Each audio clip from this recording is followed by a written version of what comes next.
अब राहुल गांधी पर हमला बोलने के लिए भारतीय जनता पार्टी के आईटी सेल का मुखिया अमित मालवीय क्या खालिस्तानियों के राहुल गांधी पर किए गए हमले की मदद लेगा? दोस्तों, राहुल गांधी अमेरिका में हैं, उन पर कई अन्य मुद्दों पर बीजेपी हमला करने वाली है, मगर किसी ने कल्पना नहीं की थी कि राहुल गांधी भाषण दे रहे थे और तभी कुछ मंदबुद्धि खालिस्तानियों ने उसमें खलल पैदा करने की कोशिश की। भारतीय जनता पार्टी के आईटी सेल का मुखिया अमित मालवीय उसका जिक्र कर रहा है 1984 के सिखों के नरसंहार का। सबसे पहले मैं चाहूंगा आप उस मंजर को देखें जब राहुल गांधी अपना भाषण दे रहे होते हैं और तभी खालिस्तानी उसमें दखल देते हैं। सुनिए। नफरत के बाजार में मोहब्बत की दुकान खोली।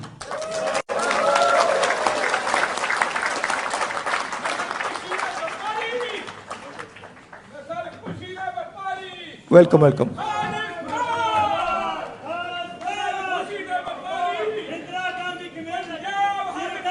नफरत के बाजार में मोहब्बत की दुकान।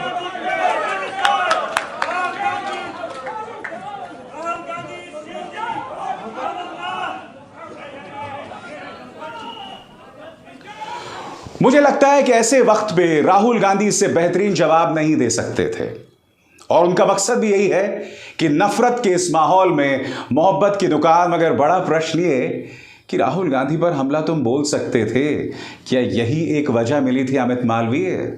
अमित मालवीय वो शख्स है दोस्तों जो कहीं ना कहीं नुमाइंदगी करता है भारतीय जनता पार्टी के आईटी सेल की और उसमें काम करने वाले दो रुपल्ली ट्रोल्स की। और जाहिर सी बात है कि वो खालिस्तान के मुद्दे पर ही राहुल गांधी पर हमला बोल सकता था।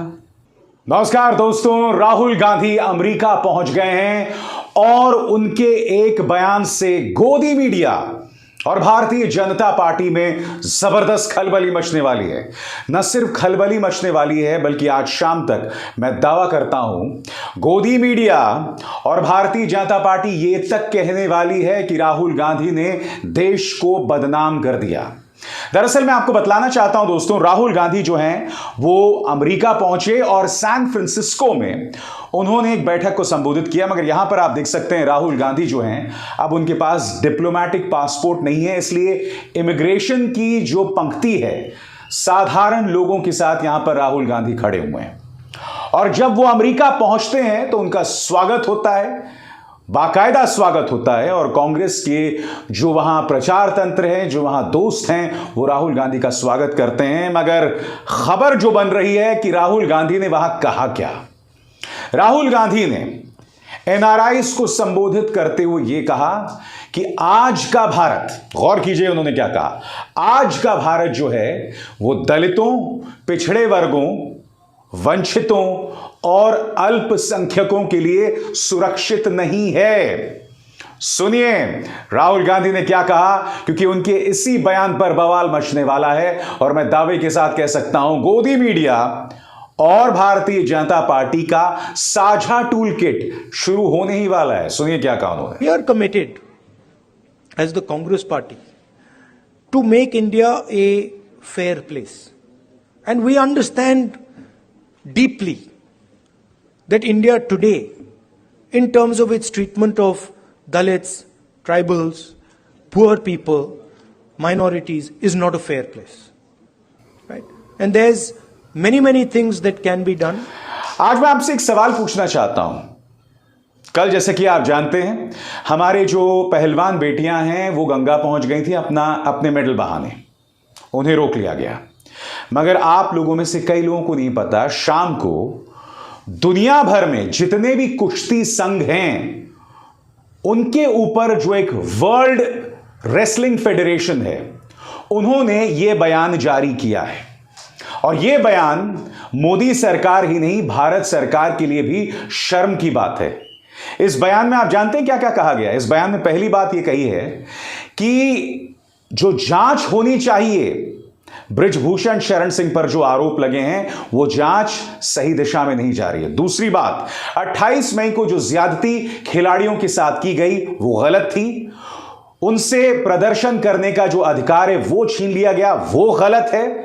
यही नहीं, यह भी कहा गया कि अगर 45 दिनों में भारतीय कुश्ती संघ के चुनाव नहीं कराए गए तो भारतीय कुश्ती संघ की मान्यता को छीन लिया जाएगा और फिर भारतीय पहलवानों को एक न्यूट्रल झंडे के तहत तमाम जो प्रतियोगिताएं हैं उसमें भाग लेना पड़ेगा। अब मैं आपसे एक सवाल पूछना चाहता हूं, अंतर्राष्ट्रीय तौर पर किसने नाक कटवाई, बृजभूषण शरण सिंह ने या राहुल गांधी ने? जो वो बात कह रहे हैं वो तथ्यों से जुदा नहीं है, मगर मैं दावे के साथ कह सकता हूं दोस्तों कि जो टूल किट है वो आपका ध्यान इस तरफ नहीं खींचेगा कि जो दुनिया भर के कुश्ती संघों का प्रमुख है उसने मोदी सरकार की आलोचना की है और अंतर्राष्ट्रीय तौर पर हमारी नाक कटवाई। राहुल गांधी ने यह भी बतलाया कि भारत सरकार ने उनकी भारत जोड़ो यात्रा को रोकने के लिए कोई कसर नहीं छोड़ी और उनका यह कहना था कि भारत एक ऐसी जगह हो गई है जहां विपक्ष के नेताओं पर, सत्ता से सवाल करने वाले पत्रकारों और सामाजिक कार्यकर्ताओं के खिलाफ एजेंसीज का इस्तेमाल किया जाता है। सुनिए राहुल गांधी ने क्या कहा। So, we found that when everybody started working together, completely different type of energy started coming. And I noticed that the government tried everything. मतलब जो भी उनमें ताकत थी उन्होंने यात्रा को रोकने में लगा दी, से उतार दिया, पुलिस को यूज किया, मगर कुछ काम नहीं कर रहा था और जो यात्रा का इफेक्ट था वो बढ़ता जा रहा था। मैं फिर आपसे एक सवाल पूछना चाहता हूं, अगर राहुल गांधी अमेरिका में ये बात कह रहे हैं तो क्या ये भारत की तौहीन है? चलिए मैं आपको एक और मिसाल देता हूं दोस्तों। कांग्रेस ये मुद्दा उठा रही है और मैं चाहूंगा आप इस पर गौर करें। आपके स्क्रीन पर गुरदीप सिंह सप्पल जो कि कांग्रेस के प्रवक्ता हैं, उनका ये ट्वीट है। इस ट्वीट में वो क्या कह रहे हैं पहले मैं आपको बता दूं। उनका यह कहना है कि सोमालिया की जो पुरानी संसद है ना, वो भारत की जो नई संसद है उससे हूबहू मेल खाता है। ये देखिए, ये सोमालिया की पुरानी संसद और ये भारत की नई संसद। अब कांग्रेस क्या सवाल उठा रहा है मैं आपके सामने रखता हूं। यह फैसला आपको करना है कि अंतर्राष्ट्रीय तौर पर कांग्रेस के सवाल देश की नाक काट रहे हैं या मोदी सरकार की हरकतें। आपकी स्क्रीन पर गुरदीप सप्पल का यह बयान। केरल को सोमालिया से जोड़ते हुए प्रधानमंत्री ने भारत की संसद को सोमालिया से वाकई जोड़ दिया है। पहले जब सोशल मीडिया में सोमालिया के पुराने संसद भवन की फोटो देखी तो लगा ये कोई नकली पिक्चर है। सचमुच सोचा कि प्रधानमंत्री मोदी के ड्रीम प्रोजेक्ट के लिए सोमालिया का डिजाइन क्यों चोरी किया जाएगा। आगे सुनिए। इसीलिए सोमालिया की सरकारी website, Google map, architecture websites खंगाली कि सच का पता चले और सच में पाया कि यह कोई नकली फोटो नहीं है। यह सोमालिया की ही पुरानी संसद की फोटो है जो 1970 में सोवियत यूनियन की मदद से बनाई गई थी। मोदी जी का भारत अब सोमालिया से सचमुच प्रेरित है। यह इत्तेफाक भी हो सकता है कि हमारी नई संसद हूबहू 1970 में सोमालिया की संसद से मेल खाती है। मैं फिर आपसे सवाल पूछना चाहता हूं, जब इस तरह की तस्वीरें सामने आती हैं तो अंतर्राष्ट्रीय तौर पर किसका नाम रोशन हो रहा है बताइए? यह सवाल तो उठना लाजमी है ना। राहुल गांधी ने अमेरिका में यह भी बताया कि उन्होंने दरअसल भारत जोड़ो यात्रा क्यों शुरू की। सुनते हैं। We were finding that the normal tools that we used to use for politics, conversations like this, public meetings, were simply not working anymore. All the instruments that we needed to do politics in India, they were controlled by the BJP and the RSS. You know, people are threatened, cases are put on people, agencies are used on people. So we also are finding that in some way it had become quite difficult to act politically. And that's why we decided to walk from southernmost tip of India, Srinagar. दोस्तों, मैं आपको लगातार बता रहा हूं कि किस तरह से राहुल गांधी ने एक बयान दिया है और वो बयान आने वाले दिनों में एक जबरदस्त ज्वालामुखी लाने वाला है, एक जबरदस्त तूफान लाने वाला है राष्ट्रीय राजनीति में। क्योंकि आपको याद होगा, लंदन और कैम्ब्रिज जब वो गए थे तो गोदी मीडिया और बीजेपी सरकार ने उन पर झूठा आरोप लगाया था कि उन्होंने विदेशी सरकारों से अपील की थी कि वो भारत आकर दखल दें। इस तरह से दोस्तों बवाल हुआ था उस वक्त। अब राहुल गांधी एक बार फिर अमेरिका हैं, जाहिर सी बात है वो जो बोलने वाले हैं उससे मिर्ची लगने वाली है। अब मैं आपको एक और चीज दिखाता हूं दोस्तों। क्या आप जानते हैं कि अयोध्या के कई संतों ने बृजभूषण शरण सिंह के पक्ष में बयान दिया है? उन्होंने दो बातें कही हैं। पहली बात, वो ये कहते हैं कि पॉक्सो, जिसके अंतर्गत बृजभूषण शरण सिंह पर एफआईआर दर्ज किया गया है, उस पॉक्सो में हम संशोधन लाएंगे। किसके लिए? बृजभूषण शरण सिंह के लिए। हमारे अयोध्या के संत हिंदू धर्म का नाम इस तरह से रोशन कर रहे हैं।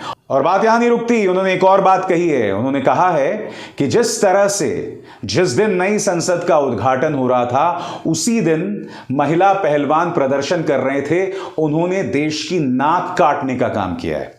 सुनिए अयोध्या के एक संत कह क्या रहे हैं। आज जिस कुश्ती संघ के अध्यक्ष जी के ऊपर तमाम आरोप लगाए जा रहे हैं,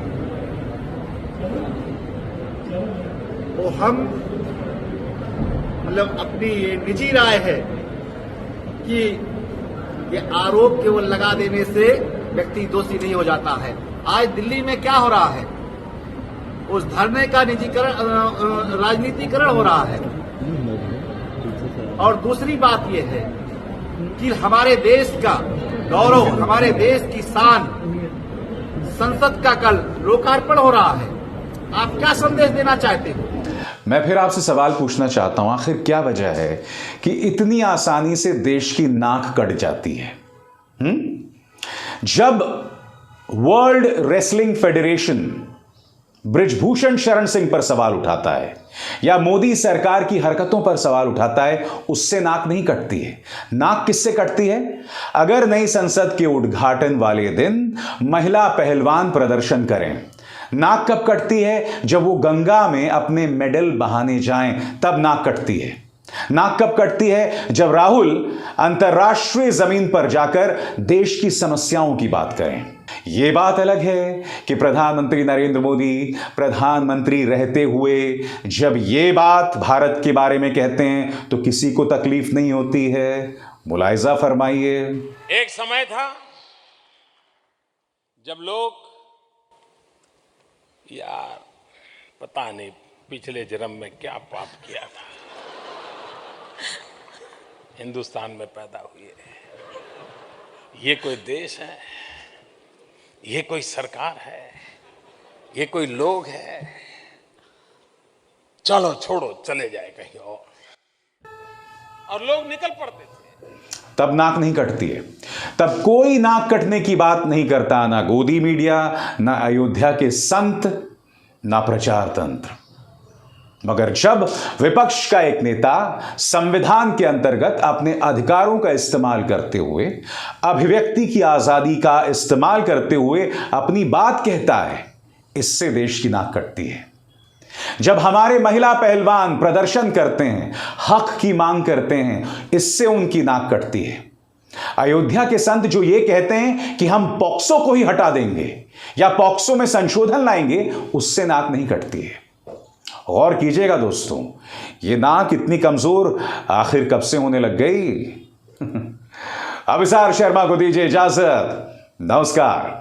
स्वतंत्र और आजाद पत्रकारिता का समर्थन कीजिए, सच में मेरा साथी बनिए। बहुत आसान है दोस्तों, इस ज्वाइन बटन को दबाइए और आपके सामने आएंगे ये 3 विकल्प, इनमें से एक चुनिए और सच के इस सफर में मेरा साथी बनिए।